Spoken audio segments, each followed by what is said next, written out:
everybody. This is episode 1 of Therapy 365. Today I'm going to talk about 3 steps you can take to start to improve your emotional health and have happier relationships. First of all, let me tell you a little bit about me. I'm Lisa Brooks Kift. I'm a marriage and family therapist in Marin County, California, working with individuals and couples, a combination of telehealth, online, and in-person therapy. So the real passionate area of my work is family of origin work, where I help people to understand how their histories connect to the struggles that they have. So today I want to talk about 3 important steps you can take to begin to improve your emotional health and relationships. But before I do, I'd like to give you a few examples of some of the problems that people face as a result of the baggage that they carry.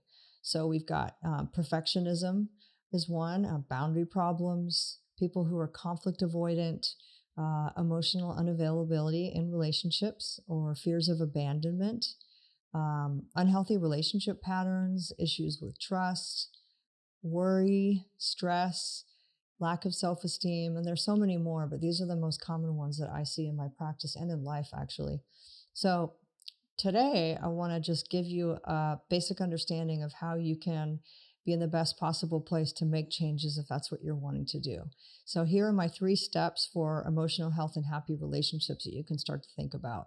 Step 1 is own your role. You have to be willing to hold a mirror up to yourself and take an honest look at your responsibility and the challenges that you're having. It can be hard, it's true, and it's not always easy to take ownership of your part, but it's really important. Regardless of what others have done or what life has dished, you always have a role in that.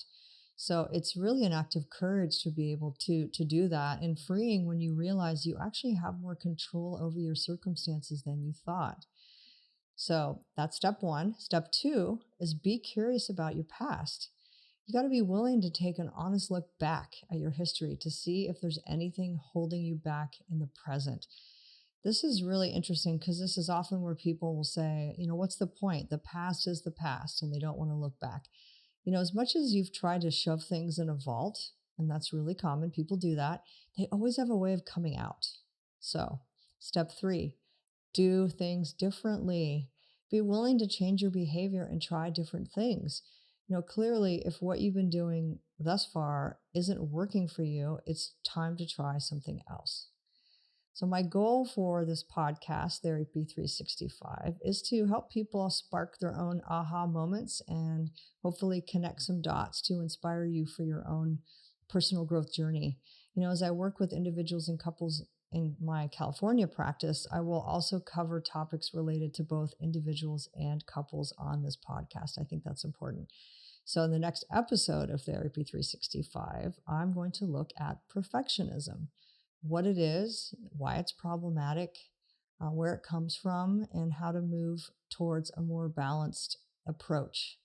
In the meantime, though, you can check out my website, loveandlifetoolbox.com, for emotional health tips and tools by me and other therapy professionals.